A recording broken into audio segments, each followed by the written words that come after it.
what we see, on the top we see just the normal, basically, inspiration and expiration, and between the inspiration and expiration there is a little pause which we always have, and that basically is the pattern of the normal breathing. And on the second one, which I have drawn here, can somebody tell me what this will be? What type of patient will have this pattern? That's usually your CPAP patients. No, these are They're all CPAP. Okay, The CPAP. these are normal breathing. COPD. Why you said COPD? Because the exhalation part is Exactly. Yeah, the lighting's a little bit off now. Okay, lighting is a little bit off. Can we maybe turn the light off? That's Okay, how about if I turn this towards this way? Let's see. Hold on. Dim it. that looks much better. I can Okay. go back to where it was.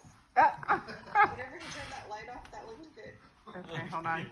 She said that the lighting. I can see it now, but when they turned the light off, it was fine. When we turned the light off, it was fine. Yeah, I can see it then. Let me try. Let's see. Yeah, I'll let you know. Bottom. Oh, no. Yeah, I can see it. It's okay. I mean, it's So we were able to work together with the board. How about shining the light on the paper? Will that make any I'm difference also or not? recording this. I can see it. Okay. Okay. And I'm also And this recording will a be video here, and too. this will be here. So the second one is basically where the expiration is a little bit prolonged, and rightly pointed out that this is a patient who is basically most likely with COPD. This is their normal pattern. We have not started CPAP. They're just laying down in bed, and we are ready to do the studies on the patient. And how about the third one?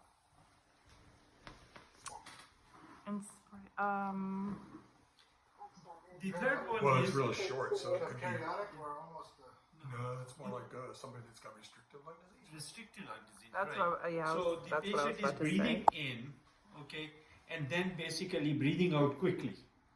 Because in the restrictive lung disease, particularly pulmonary fibrosis, interstitial lung disease, because there is fibrosis, so the elastic recoil of the lung is increased.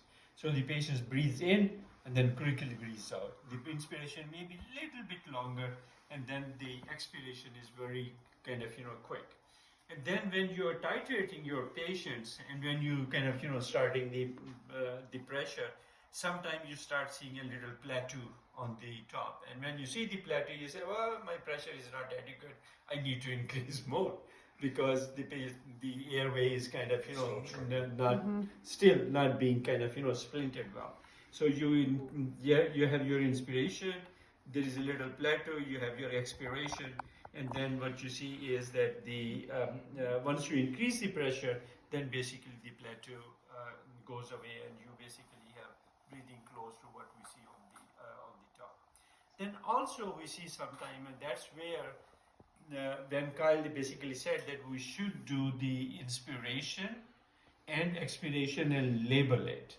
That this is the inspiration, this is the expiration, and this is the first time what the ASM has added, that we should do that, because always I used to think when we were reviewing these studies, and I will say, what is the inspiration, what is the expiration, because that will give me a clue whether we are going towards over titration or not.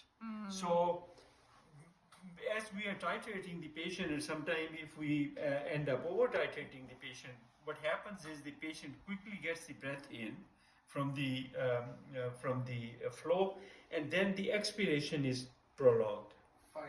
Fighting, because now the patient has to get all the air which he got quickly in, he has to basically get it out. So I think it will help us by doing the inspiration expiration. You can see that, and you can go back, and if the expiration is getting a little bit prolonged, you know that maybe my pressure is a little bit high, and by that time sometimes the patient is also having arousals and those type of things and getting fragmented. You may like to go to the lower pressure and see basically what happens.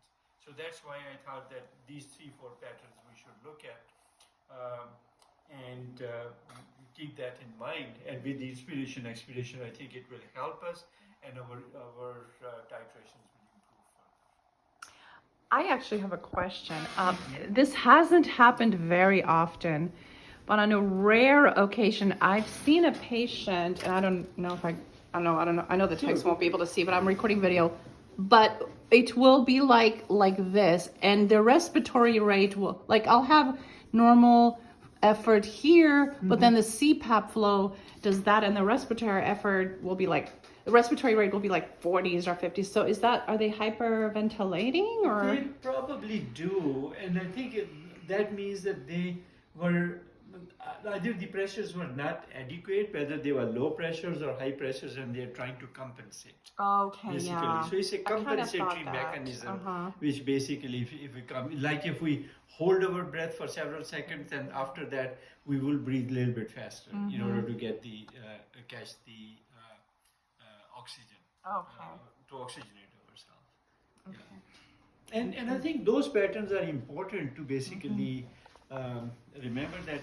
Do you remember last time I brought those